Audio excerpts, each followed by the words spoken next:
Coke അംഗം ഒട്ടഹോസം. Director Sujith S Nair. അപ്പോൾ റൈറ്റേഴ്സ് ആരൊക്കെയാണ്? Sujith S Nair and Anilkumar G. ഇത് പോണ പോക്ക് നോക്കിക്കോളെ. അപ്പോൾ പ്രൊഡ്യൂസേഴ്സ് ആരാണ്? Anilkumar G and Samuel Mathai from USA. ഏതൊരു മത്തായി പാവം.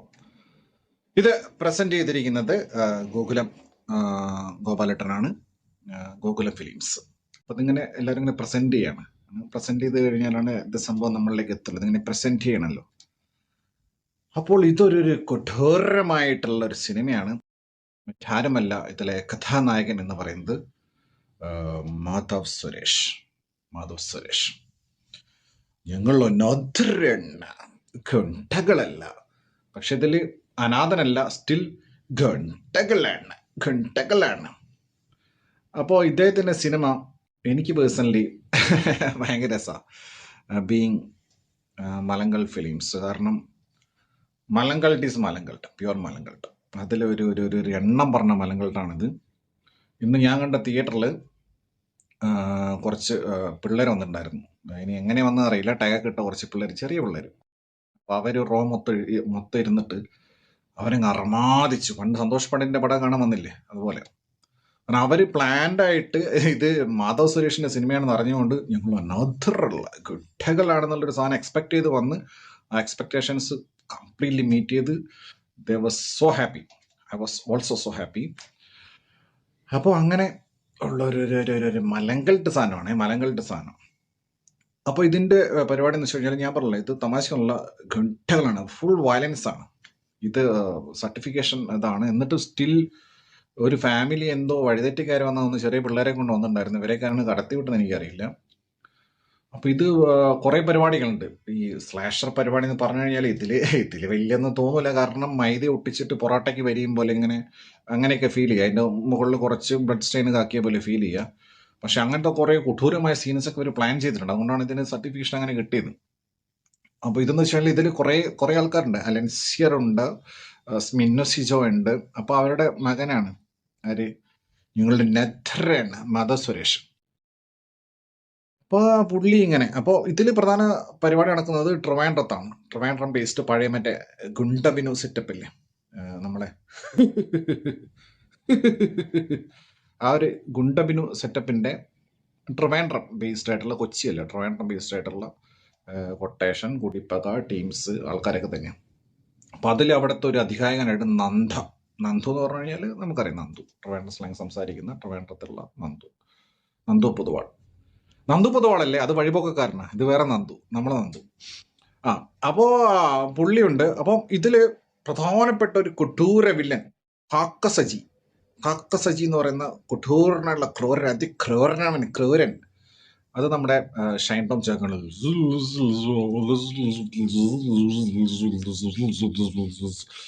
ഇതിൽ ഷൈൻ ടോം ചാക്കോ ട്രിവാൻഡ്രം സ്ലാങ് ഒക്കെ ട്രൈ ചെയ്യുന്നുണ്ട്. പിന്നെ ഇടയ്ക്ക് പുള്ളിയോട് തന്നെ മറന്നു പോകുന്നത്. ഒരു സീനിൽ അങ്ങനെ ട്രിവാൻഡ്രം സ്ലാങ് പറഞ്ഞ അടുത്ത സീൻ വരുമ്പോൾ ഇനിയിപ്പോൾ ഡബ്ബിങ്ങിൽ എങ്ങനെയാണോ അങ്ങനെ പുള്ളിക്ക് തോന്നിയ പോലെ പുള്ളി സംസാരിക്കുന്നത്. പക്ഷെ അധികം ഒന്നും മനസ്സിലാവുന്നില്ല. നമ്മൾ ജംഗ്ലി റമ്മി പോലെ തന്നെ ഇതൊന്നും പ്രത്യേകിച്ച് ഒന്നും മനസ്സിലാവുന്നില്ല. കുറേ ഡയലോഗ്സും പിന്നെ അങ്ങനത്തെ ഒരു വട്ടൻ, ഒരു വിച്ചുമ്പയും പറയുന്ന അങ്ങനത്തെ ഒരു ക്യാരക്ടർ ആർക്കുള്ള ഒരു കഥാപാത്രം. ടോമ ആസ് യൂഷ്വൽ സെറ്റിൽ വരുന്നു. അപ്പൊ ഇതിലിങ്ങനെ കണ്ടോണ്ടിരിക്കുന്ന സമയത്ത് ഞാൻ വിചാരിച്ച് എന്താണ് പുള്ളിയുടെ ഇൻട്രോ, തൊപ്പിയിൽ മനസ്സിൽ വന്നിട്ട് ഏതോ ഒരു പരട്ട ഒരു പിച്ചക്കാരനുണ്ട്, വയ്യാത്ത ആവതില്ലാത്ത ഏതോ ഒരു കിളവൻ വെള്ളം അടിച്ചിട്ട് മരിച്ച സുരേഷിനെ പോലത്തെ ഏതോ ഒരാൾ വന്നിട്ട് സംസാരിച്ച സമയത്ത് ഷൈൻ ടോം ചാക്കോ തോക്കെടുത്തിട്ട്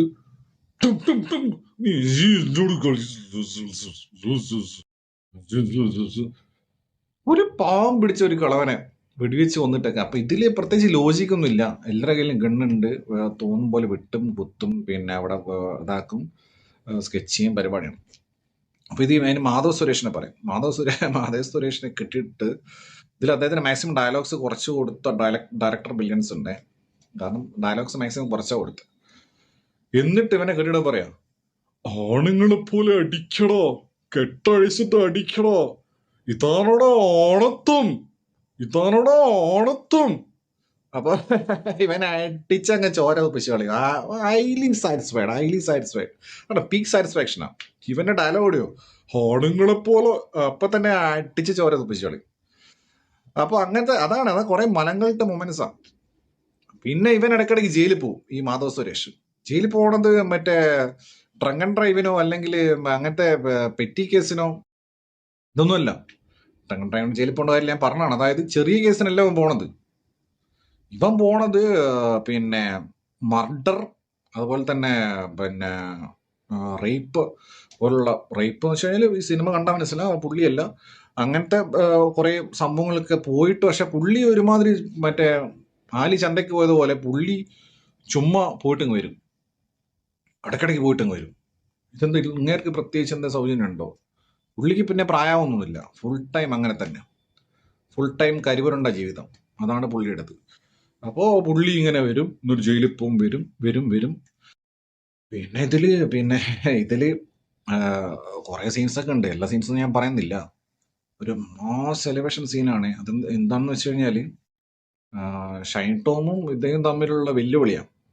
അപ്പൊ അതിനകത്ത് ഇവൻ മാസ് കാണിക്കാൻ വേണ്ടിയിട്ട് ആര്, മാധവ് സുരേഷ് ഓരിട്ട വരയുടെ പുറത്ത് കയറിയിരിക്കും നട്ടുച്ചയ്ക്ക് പൊരി വെയിലത്ത് ചൂട്ടും കത്തിച്ചിട്ട് മറ്റേ KGF സീനാണെന്ന് തോന്നുന്നു റെഫറൻസ്.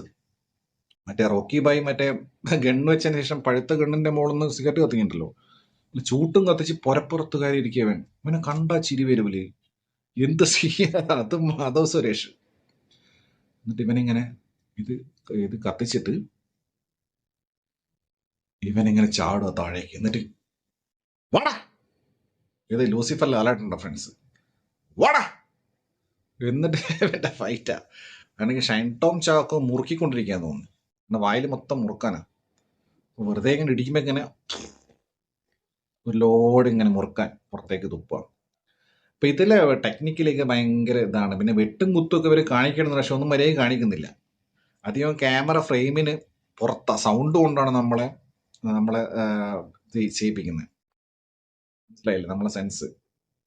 അത് കുത്തുമ്പോൾ നമ്മൾ സൗണ്ട് കൊണ്ട് കുത്തുകൊണ്ടെന്ന് വരും. കുത്തുവാണെ കുത്തുന്ന് കാണിക്കേണ്ട, അത് അതിനുള്ള പരിപാടി ഒന്നുമില്ല ഇതിനകത്ത്. ഫുള്ള് മൈദ ഒട്ടിക്കില്ല. ഇവന്റെ കൈക്കാറ് വെട്ടിയിട്ട്, മാധവ് സുരേഷിന് കൈക്കാറ് വെട്ടിയിട്ട് 5 മിനിറ്റ് കഴിഞ്ഞ് നോക്കുമ്പോൾ കാണാം 2 മൈദ അപ്പുറപ്പനെ ഒട്ടിച്ച് വെച്ചേക്കുന്നു, വെളുത്ത് കിടക്കുന്നു.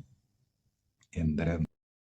ഈ സിനിമയുടെ കഥയൊന്നും പറയുന്നില്ല. ഇതില് ടിപ്പിക്കൽ ഗാങ് വാർ, പിന്നെ ഒരാള് എങ്ങനെ ഒരു ഗാങ്സ്റ്ററായി മാറുന്നു, ആര് സ്റ്റേഷനും കൊണ്ട് ഗാങ്സ്റ്ററായി മാറുന്ന ഒരു ചെറുപ്പക്കാരൻ, തിരുവനന്തപുരത്തുള്ള ഒരു ചെറുപ്പക്കാരൻ. ഇവന്റെ റിഡംഷനൊക്കെ ഉണ്ട്. ചാക്കോച്ചന്റെ മറ്റേ പാട്രിയറ്റ് റിഡംഷന് ശേഷം, ഷോഷങ് റിഡംഷന് ശേഷം നമ്മളെ മാധവ് സുരേഷിന്റെ റിഡംഷനാണ് ഇതിൻ്റെ അകത്ത്. അപ്പൊ പുള്ളി പിന്നെ ഇങ്ങനെ എന്നെല്ലാം പറഞ്ഞിട്ട് ഇങ്ങനെ ചവിട്ടുക, മറിയുക, ചാടി വീഴുക, ഇങ്ങനെ പോയി പിന്നെ അദ്ദേഹത്തിന്റെ കാമുകയായിട്ട് ഒരു പെണ്ണ് അഭിനയിച്ചിട്ടുണ്ട്, അംബിക. അപ്പൊ ചില കൂതറ സോങ്സ്, പിന്നെ വേറെ റാപ്പുകൾ സാധനമുണ്ട്. ഞാൻ മാന്ത്രികൻ, ഞാൻ താന്ത്രികൻ, ഞാൻ താന്ത്രികൻ, ഞാൻ മാന്ത്രികൻ, ഞാൻ മാന്ത്രികൻ, ഞാൻ താന്ത്രികൻ. എന്ത് താന്ത്രികൻ, എന്ത് മാന്ത്രികൻ, എന്തൊക്കെയാ എഴുതി വെച്ചേക്കുന്നത്, എന്തൊക്കെയാ കാണിക്കുന്നത്. പിന്നെ ചില സമയത്ത് അതിഭീകരமான മറ്റേ റാപ്പ് ലെവലുള്ള മറ്റേ എമിനം ലെവലുള്ള ഇതൊക്കെ ഉണ്ട്, ഒറിജിനൽ സ്കോർ. അങ്ങനെ ഒരു ഇന്റർവ്യൂ 2 മണിക്കൂറേ ഉള്ളൂ. പെട്ടെന്ന് ഇങ്ങനെ സമയം പോകാൻ, മലങ്കാലത്തല്ലേ, അങ്ങനെ എന്തൊക്കെയോ കാണിക്കുന്നു. ഷൈൻ ടോം എന്തൊക്കെയോ വട്ട് കാണിക്കുന്നു. അങ്ങനെ മൊത്തത്തിൽ ഇങ്ങനെ കാണിച്ച് ഇങ്ങനെ പോവാണ്. പിന്നെ പോസ്റ്റ് ഇന്റർവെല്ലിലാണ് മറ്റേ അന്നാരാജൻ, നമ്മുടെ ലച്ചി ഒക്കെ വരുന്നത്, സൈജു കുറുപ്പ് വരുന്നത്, എന്തൊക്കെയോ ടിസ്റ്റും മറ്റേ എന്താ നമ്മളെ ഞെട്ടിക്കാനുള്ള എന്തൊക്കെ പരിപാടിയും, മറ്റേ പിന്നെന്താ ചില മെസ്സേജും, സിസ്റ്റം, ക്രിമിനൽസ്, അത് എന്നെല്ലാം പറഞ്ഞിട്ടുള്ള കുറെ സാധനങ്ങളാണ്. പിന്നെ കുറെ പേയളകി അപസ്മാനം പിടിച്ച ആൾക്കാരുണ്ട്. പിന്നെ ഇതിൽ ഏറ്റവും വലിയ കോമഡി എന്താണെന്ന് വെച്ച് കഴിഞ്ഞാൽ ഇതിലെ കാസ്റ്റിംഗാ. ഇതിൽ സെക്കൻഡ് ഹാഫിലൊക്കെ കാണിക്കുന്നത് ട്രിവാൻഡ്രത്തുള്ള അതിഭീകര ഗുണ്ട സെറ്റപ്പ് ടീംസിനെ കാണിക്കുന്നത്. അപ്പൊ അതിന് കാസ്റ്റ് ചെയ്യുക ഒന്ന് നോബി ഭീകര കൊണ്ടയാണ്. പിന്നെ ചന്തു എന്നൊക്കെ പറഞ്ഞിട്ടുള്ള വേറെ ഇത് കൊണ്ടോ, അതാണ് മക്ബൂൽ സൽമാൻ. അതായത് റിയൽ ഫൈറ്റേഴ്സ്, മമ്മൂക്കയുടെ പെങ്ങളെ മോൻ, അനിയന്റെ മോൻ മക്ബൂൽ സൽമാനൊക്കെ എത്ര കിടല നടനാണെന്ന് ഇദ്ദേഹത്തിന് അഭിനയം കണ്ടാൽ മനസ്സിലാവും. ആരെ, മാധവ് സുരേഷിന്റെ. പറയാലോ, മാധവ് സുരേഷൻ റേഞ്ച് മനസ്സിലായല്ലോ.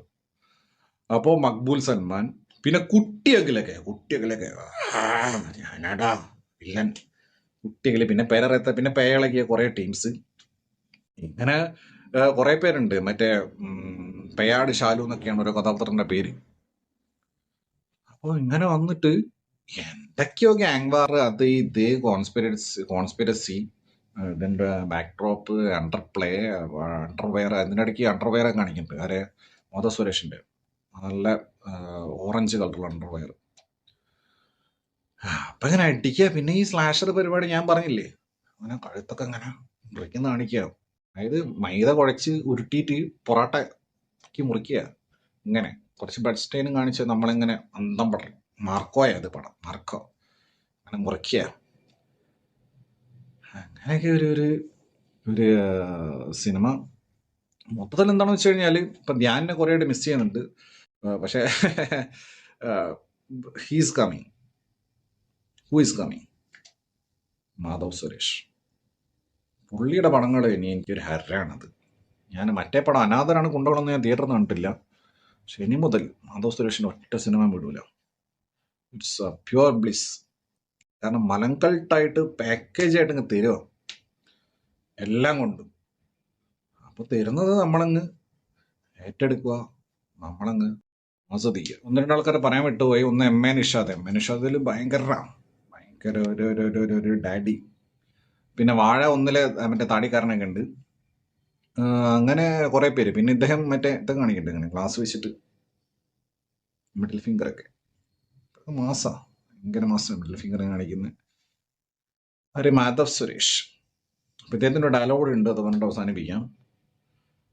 ദൈവത്തിന്റെ പോരാളിക്കുള്ള, അത് ഞാൻ പെട്ടെന്ന് മുംബൈ ഇന്ത്യൻസ് വിചാരിച്ചു ദൈവത്തിന്റെ പോരാളി എന്ന് പറഞ്ഞപ്പോ. എന്നെ വിട്ടേക്കൂ. പടത്തിന്റെ ക്ലൈമാക്സ് കണ്ടു കഴിഞ്ഞാൽ നല്ല സാറ്റിസ്ഫാക്ഷൻ ആയിരിക്കും.